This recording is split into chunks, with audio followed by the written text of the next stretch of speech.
Go ahead. So,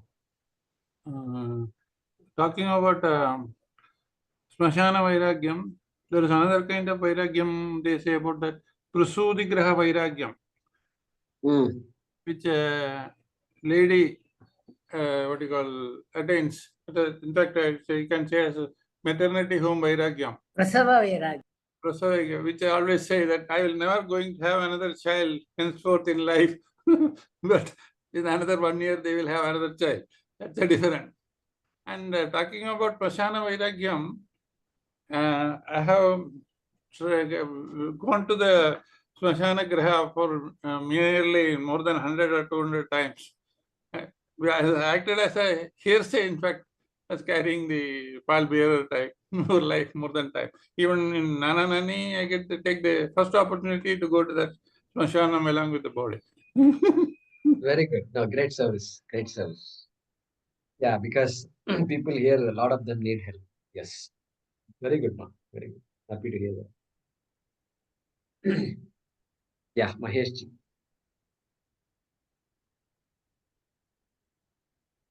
Namaste, Jayakumar. In this sloka 19, it is verbatim, or rather, the Tattva Bodha, whatever that session is, a verbatim from this sloka. Same words are used. Yes, yes. Right? I don't know which came first, but because we never talked about the author of Tattva Bodha. We said, I know what one time we said it's a lady and the. No. So this is not even Shankara's original. Which one? Iha Mantra Phala, and all if you say. Yeah. No, I'm saying it is there in one of the Upanishads. I'll see if I can find out. Okay. But it's verbatim same. Same word used. And this amutra is used for place as well as time, correct? Yes. Yeah, so another question is, Jagamaji, this, the sloka number 20, this Vinishchayaha. What is the difference between Vinishchayaha and Sunischaya? We said we have learned something Sunischayam, in both are same. Depending on context, we have to look at context, but not knowing the context, both are same. So there is some difference. Yeah, Sushtu. The prefix is Sushtu is one case, another case Visheshena Nischayaha. So both are. So this is Vinishchaya is a firm conviction, something like that? Yeah, this very specifically clear. Clear means not generally clear, specifically clear. I know generally they say. No, general knowing is not enough. No, we also say, Siddha Prajnaha and all. So it's yeah, Su and we are same in these contexts. They are same. Okay. Sometimes they will say Suvinishchayaha. Oh, okay. Huh? Okay. It's also possible. Suvinishchayaha means emphasis on this nischaya is so much. That's what he's saying. Okay. So those prefixes emphasize the importance of that noun that it is. So in general, the prefix of su and vi are generally same. Yeah, again depends on context. Sushtu means samyak. Vi means visheshena. So visheshena specifically, like the specific, like jnanam vijnanam. Vishesha jnanam is vijnanam. Vishesha jnanam. So vishesha means it is trying to draw your attention to the specific thing that is being talked about in that context. That is vishesha. General versus vishesha. Specific, something specific that is said. Here also, that specific Brahma Satyam Jagan Mithya. I think that's where it comes. Yeah. That specific thing. Like that, there is the V comes often. Okay. Thank you. Yeah. Haraji.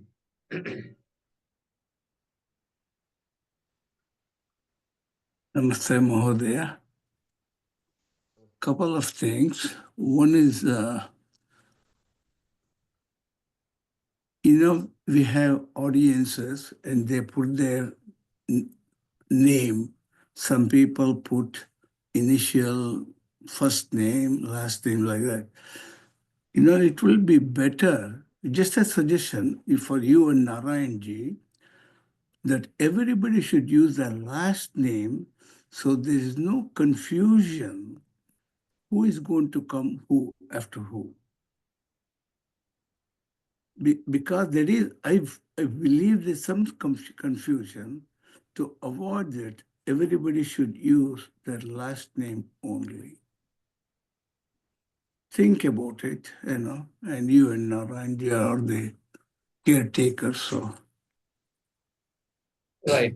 So I think Narayan goes by whatever name is coming on the screen.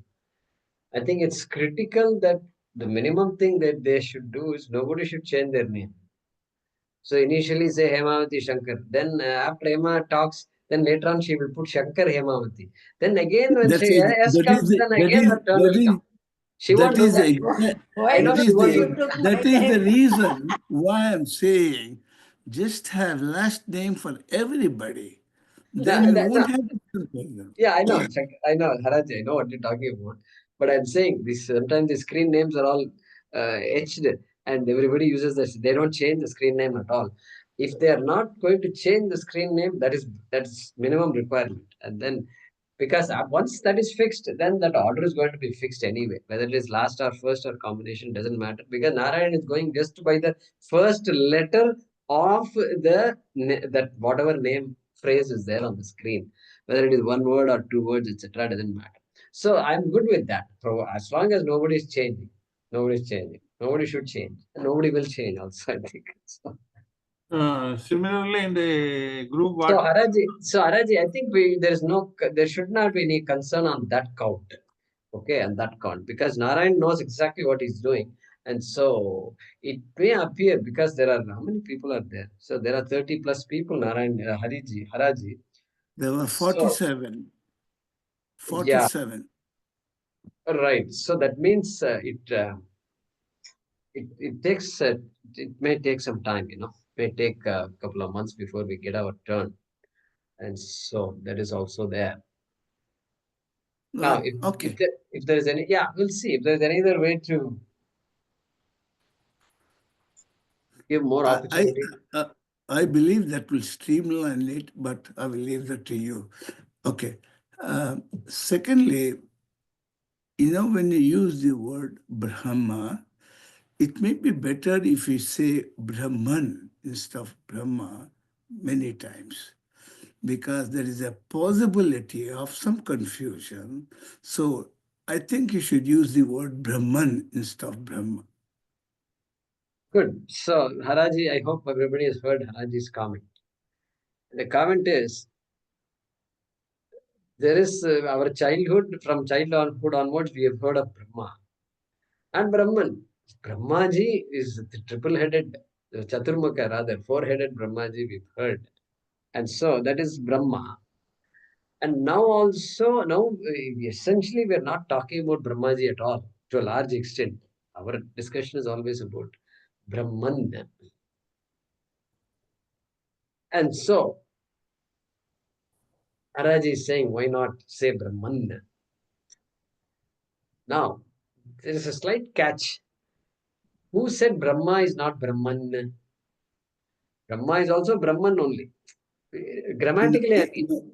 Grammatically No, also Brahma is coming from Brahman. I'm talking about the sloka.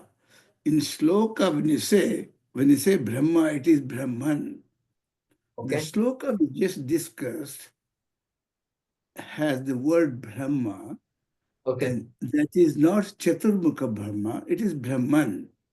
No, I'm saying Chaturmukha Brahma also grammatically comes from Brahman only. That Brahman, it is Nakaranta Pullinga. Okay. Nakaranta Pullinga, by the way. This is just by the way. By the way. Yeah. Brahmaji's word Brahma also comes from Brahman. And this guy who is attributeless Nirgunam Brahman, Nirgunam Brahma also comes from Brahman. Correct. Brahma comes from Brahman and Brahma comes from Brahman. Root, grammatically, both are correct. But your point is well taken. Your point is well taken that somebody may confuse Brahma to be Brahma. Correct. That's the concern. That's the concern. That's the concern. Yes. So you're right. In certain public places, I don't use the word Brahma at all because public mein jaake, if I say Brahma and all, people will say this guy has caught Brahma. Brahma pudichirukku solva. That means what? This guy has got the vyadi called Brahma vyadi. So, but even if I were to say, I might say Brahman, just to be for the very reason that you mentioned. Very reason that. But here I think there should be no doubts. And so yeah, we will. I'll try my best, Haraji.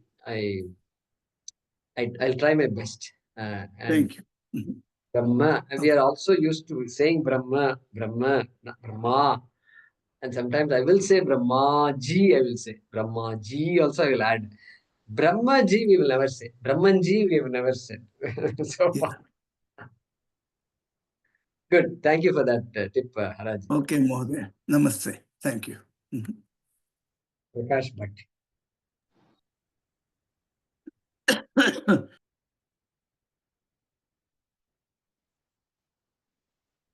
You are muted, Prakash ji. Sorry. I'm trying to understand the word Samudahrut. What does it mean? Samudahritaha. So it comes from the udaharanam. You know, in our languages we have Hindi and all udaharan. Udaharan means example. Example. And so samudaharanam, it is exemplified. It is defined. It is characterized. Okay. That word, whatever, wherever we saw it, Viveka is characterized by this definition. Like that, he's saying. All right. Okay. Thank you. Yeah. Ram Thank you. Narayan.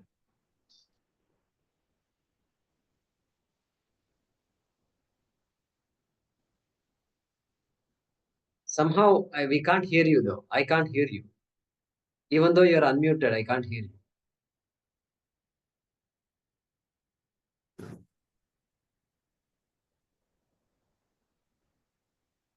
Can you hear me now, Guruji?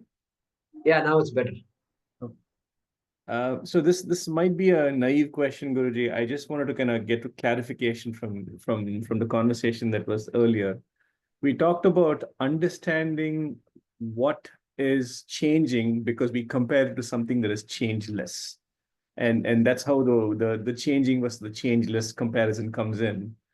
When we talk about mumukshutvam, which is basically the desire to attain moksha, should I look at that also as a desire? Should I be looking at it as a connotation saying that that's also a desire, even though it's a desire to attain moksha, right? I mean, does it still fall under the umbrella of a desire? And because people who are trying to have an intense desire to attain moksha can potentially, develop an ego for that. Right. So, yes, indeed, mumuksha is, or mumukshutvam is a desire for moksha. A desire has to come from us. The human being has a desire, and it has to be, um, it is concrete. It's concrete means that person who has desire knows what the person desires. To that extent, it is concrete. It's not abstract. Not abstract. The idea of moksha may be abstract. Now I'm a beginner, and so I don't know what it is, but I've heard so much about it. But please tell me what moksha is. I can say that. And the more I know about moksha, my desire for moksha also grows along with my understanding. Yeah, my desire will actually grow. They say give up desire and all that. Give up desire means what? You just watch out on the desires you have for things in general. But moksha icha will grow. Yeah. It is under the umbrella of desires only. It's another desire, but it's not a desire for an object. It is a desire for the subject. That's the thing that separates this moksha icha from every other icha. Makes sense. Yeah. Desire for heaven is not atma icha, it is anatma icha. Because heaven also is a place where are you going to see God in front of you? Then that you've made God into anatma. You have made God into anatma, correct? We are saying God and atma are not different. But by pushing God into a place called heaven, you have just what do you call it? Demeaned God. That is how our view. Demeaned means what? Nobody can demean in God, but that's how I've done in my idea of life and death and God and all that. I have made God from a subject, all pervasive subject, to a finite object. Look at that. God is there in heaven means I have finitized God. So inadvertently, we make all these mistakes. And that's when the spiritual high comes in. Makes sense. Yeah. Thank you. Yeah, Meera. Namaste, Guruji. What Ram Naranji asked now, there was an addition in that which said like desire for moksha could also lead to ahankaram. That also was there. So that when it is emphasized, when that happens, I think it falls into anityam, right? Okay. So let's talk about that. He asked that question, I remember. So that is why our Shastram highlights values. Krishna spent so much time, Amanitvam, Madam Vitvam, Ahimsa, Shanti, Rajamam, which has nothing to do with Brahma Vidya. Amanitvam, absence of pretentiousness, absence of gloating about oneself. What has that got to do with Brahma Vidya? Please tell me. Nothing. It is Apara Vidya. Correct? It is Apara Vidya. But he says values are so important. So once that shows, once I am like that kind of a person, then automatically ahankara, gloating and all will doesn't exist in this at all. Will just go away, vaporize. So does that mean that when they say that the desire, when it is intense for moksha, the desire drops off? Is that the meaning there, where the ahankara for? No. You don't confuse between desire and ahankara. Ahankara and desire are not identical. Ahankara is ahankara, ichha is ichha, raga is raga. Okay. So ahankara and desire must be there, will be very much alive. And without the desire, where is the question? What did Yama say in Kathopanishad? Yamai vesha vrinute tena labhyaha. Correct? Yeah. Naisha tarkena matirapanaya. But then yamai vesha vrinute. Only the person who chooses to know the Atma, who desires to know the Atma, he is emphasizing the desire there. Vrinute. That person Atma chooses. That's what it says. That person gains Atma, he says. The next line he says, Tasya eva Atma vivrunute tanum swam. To that person alone, Atma shows its Swarupa. Like that. So, desire for moksha must be clear and very specific, and we must entertain it. Entertainment, we are not going to talk about it to other people. It is a personal desire. Okay. Yeah. One more thing I wanted to ask. Mithya, did you say it's not illusion also? That's what you said, right? Correct.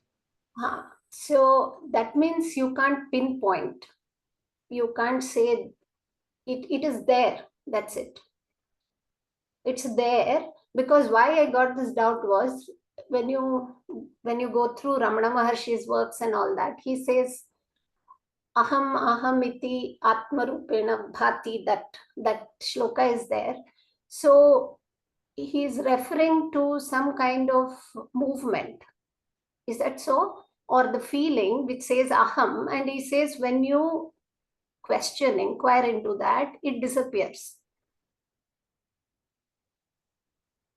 So is he referring to something which is spuranam or the feeling? That aham, if you inquire into the feeling of aham, which rises when the ahankara is active, that vanishes. What is the illusion means? If you said you cannot vanish illusion, it's there. What is he talking about? It vanishes. Right. So 2 questions. First, what is illusion? I used the word illusion, but what is an illusion? An illusion is an appearance of something that doesn't exist. I'm just defining. I just came up with the definition now. Okay. What did I say? An illusion is an appearance of something that does not exist. Like these magicians do this all the time. Okay, they show you things, but really they don't exist. Or something exists, but they make it disappear. All these things they do. We call it illusion there. We call it illusion because this guy is just walking on the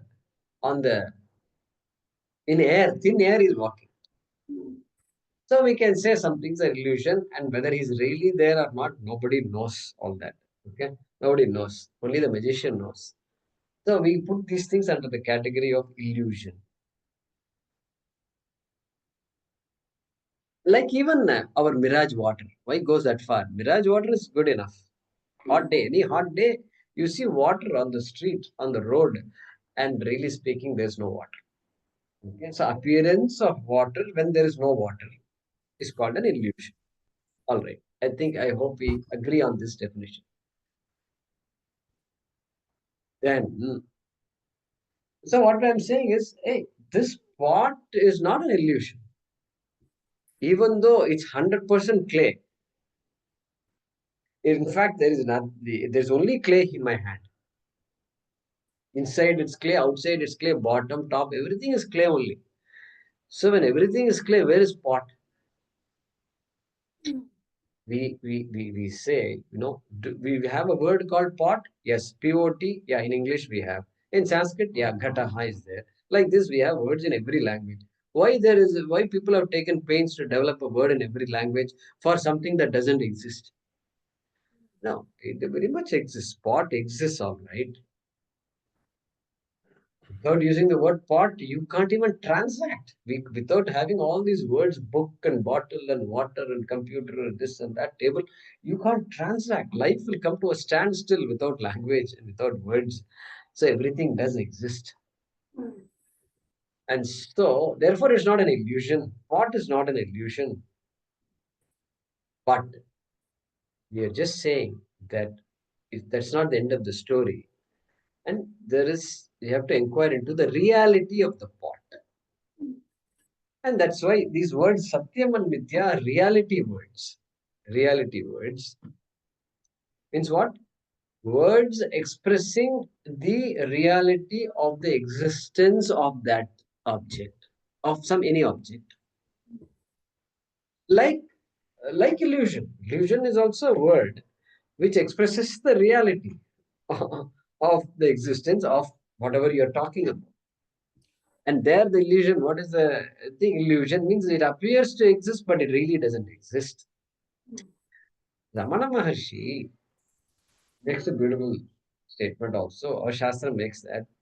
Hey, Ahankara exists. Exists. Okay, Ahankara exists. But Ramana Maharshi says if you inquire into it, it will disappear. It will disappear.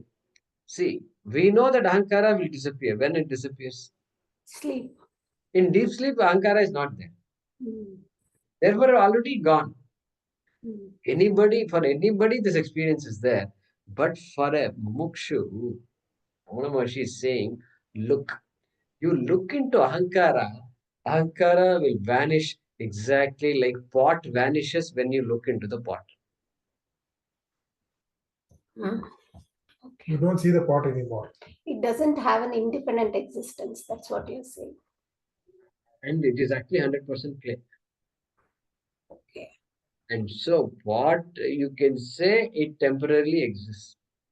It is existing. We'll accept it exists because there is a shape, there is a name, etc. is there. Its usefulness is there. There is some utility and all. And so, okay, to that extent, what exists? But its existence really doesn't exist because it has no independent existence at all. Okay. Ahankara also is a thought. Hmm. Don't take it as Satyam. Ahankara is Mithya. That is what he's saying. It's Mithya. You can't give too much credit to Mithya. You can give some credit, it's useful, all right. Even for Ramana Maharshi to say, inquire, he must have an Ahankara there. Ahankara is there. To hear somebody else, Ahankara must be there. Yeah, you called me, you asked me a question. For me to know that you asked me a question, Ahankara must be very much there. And I am called upon to respond. Ahankara is very much there. Brain is operating. And I am the one who's responding. That I is there. And Ramana is saying that I is also Mithya. The I, which is my whole life, circles around this I only. This Ahankara is centered around this Ahankara. And so precious for me it is. There is something more precious than Ahankara also, which is you. That's what Ramana is saying. Ahamahantaya spurati hrit swayam or something like that. There is a shloka. Yeah. Huh? Yeah, I don't remember. Mahantaya spurati hrit swayam paramapurna. Something like that. There is a nice shloka. Ahankara anyway is Pritak Bhava. Huh? Ahankara is Pritak Bhava. Where does that come? I'm saying because that is what you're discriminating, saying this is me, this is not me. Okay. Yeah. So that Prithak Karanam is there. It's I think the illusion itself is separation, right? Means what? Means I have to be there to see the illusion. So something which is apart, which is not me, I have taken it as something is not me. Or otherwise, I can't see, I can't hear, I can't feel. So Yes. That's what Ramana is saying. yeah. But even if you look at the human body, unless that Ahankara is there, you can't exist. I mean, the body itself recognizes what is the body, what is not the body. I mean, that is how the body survives. Yeah. That self-awareness. No, what I mean is even at an anatomical level, if the body recognizes something in the body which it is not, then it takes it as an infection. Something which is foreign which has come into the body. At a physical level also. Right. At the physical level also, there is a sense of ownership. There's a sense of identity. Because the body is strong ahankara, distinct, it knows what am I not. Yeah. Physically also, the cells are all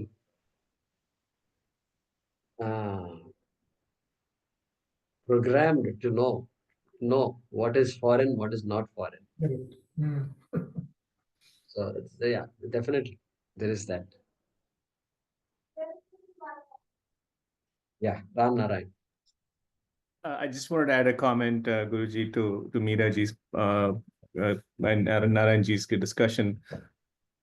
Does it make sense to say ahankara is or ego is the presence of agency? So as you start taking away agency, that is when you start moving away from ahankara into your pursuit for liberation or mumukshutva. Right. So words introduced agency, which is what in Sanskrit we call kartritvam. So agent will be karta. Yeah. Agent is the entity that has agency, which makes things happen for the person, which initiates something, thought or action, etc. Whatever. All right. So, ahankaraha. Ahankaromi iti ahankaraha. That's the definition of ahankara. Ahankaromi. I do. Agency. The thought that I do. Right. Who did this? Who dropped this on the floor? I'm sorry, I did. Okay. That I did. I don't say my hand did. I don't Right. say my leg did it. I don't say my head. No, I don't say all. I did it. Ownership. Yeah, let it all be. Hand is jadam. Hand doesn't know hand did it. But who is the guy who knows who did it? Okay, that is what we are asking about. And so that I, which is no part of the body really speaking, it's not a physical thing. And so where is the thing sitting? Where is that thing? Who is that thing? Who is the I that did all these things? And so we can't put a finger onto it. So what we say is it's a thought. Finally, it is a thought. But it's one of those thoughts that arises in our mind as soon as we wake up. It is the first thought that arises without our knowledge. It doesn't announce its arrival. And the minute I wake up, I say, okay, immediately I come to know who I am, my surroundings, everything. And that means Ahankara is there. Ahankara is that capsule, which is that package, and which gives me that identity. You're right, the agency is attributed to Ahankara only. But I don't use the word ego. That's one place where we want to begin saying that this Western idea of ego is different.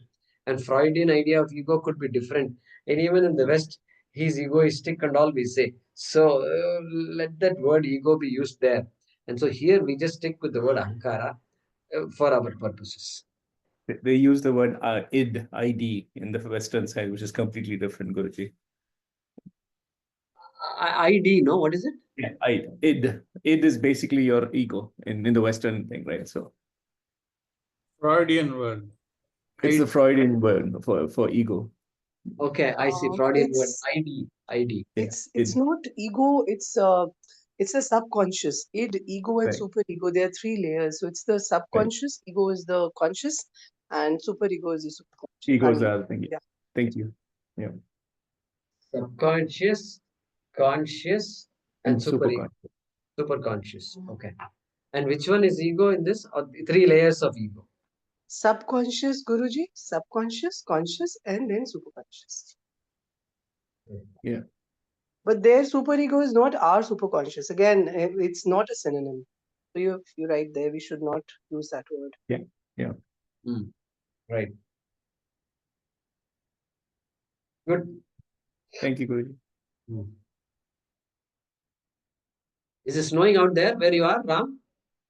When I'm not in Houston, so Houston got 2 inches, but we got a dusting, so we're okay, Guruji. No, we got 5 inches. There you go, Houston. Yeah. If even today it is little bit snowing.